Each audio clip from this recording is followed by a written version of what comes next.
आपल्या मनोगतातून व्यक्त करत असताना मी खास करून या गावचे सरपंच आप्पा यांचं भाषण कान देऊन ऐकत होतो. त्यांनी विकासाची जे काही परिसीमा सांगितली, जे काही विकासाचं स्वरूप या गावामध्ये आमदार साहेबांच्या माध्यमातून झालं ते सांगण्याचा ते सातत्याने प्रयत्न करत होते. तर माझ्या माहितीनुसार माझ्या गावात त्याच पद्धतीने काम झालेलं आहे. सांगायचा मतलब एवढाच आहे, बोलण्यासारखं खूप आहे, परंतु आपण आपल्या जीवनामध्ये जगत असताना आपल्याला गरजा कशाच्या आहेत. राजकारण हे सामाजिक जीवनाचं एक व्यासपीठ आहे. समाजकारण जे म्हणतो आपण, राजकारणाचं व्यासपीठ म्हणजे समाजकारणाचं व्यासपीठ आहे.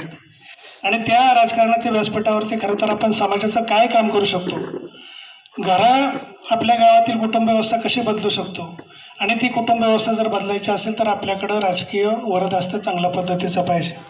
मी सातत्याने गेली नाही म्हटलं तरी 20 वर्ष माझ्या गावामध्ये स्वतःहून सरपंच या पदावरती काम करते. 2001 पासून मी काम करतो. स्वर्गीय आमदार वल्लभशेठ बेनके साहेबांसोबत मी काम केलेला माणूस आहे आणि तेव्हापासून ही विकासाची गंगा खरं तर मी माझ्या गावामध्ये करत आहे. हे सांगण्याचं कारण असं आहे, पक्षांमध्ये किती बदल झाले, किती स्थित्यंतर आली, पक्ष विभाजन काय झालं, कसं झालं, हा महत्त्वाचा भागच नाही आहे.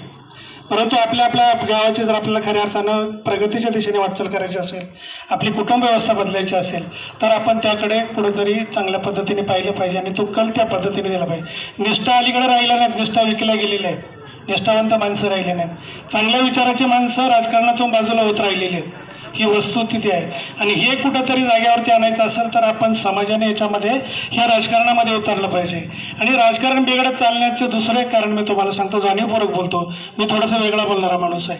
राजकारण बिघडत चालण्याचं कारण, चांगली माणसं राजकारणापासून बाजूला होत चालली आणि नको ती माणसं राजकारणात आल्यामुळं राजकारणाचं विध्वंस झालेलं आहे. आणि राजकारणाचं विध्वंस झाल्यामुळं समाजकारण चांगलं होत नाही आणि समाजकारण चांगलं होत नाही, त्याच्यामुळे प्रगती आपली खुंटून राहिली नाही, त्याच्यामुळे आपली कुटुंब व्यवस्था नाही तर आपले सुद्धा पाय आज गाळामध्ये. हे कुठेतरी वास्तव आपण लक्षात घेतलं पाहिजे. मी काय सांगतो म्हणून तुम्ही मतदान करणार आहात का, हा मुद्दाच नाही, पण माझे विचार माझ्यासोबत आहेत. मी माझ्या गावासाठी काय करू शकतो, माझ्या कुटुंबासाठी काय करू शकतो. सगळे नेते येतात. आता काय झाले, पक्ष ते एवढे झालेत आणि बदल एवढा झालेला आहे, झाडांवरचे पक्ष सुद्धा पक्ष कमी बदलतात, एवढे नेते मंडळी पक्ष बदलतात, अशी परिस्थिती निर्माण झाली. मग आपण पळायचं कोणा पाठीमागे, हे पण कुठंतरी आपण शोधलं पाहिजे ना. आपला स्वतःचा विचार आपण कुठंतरी स्वतःच्या ठिकाणी ठेवला पाहिजे.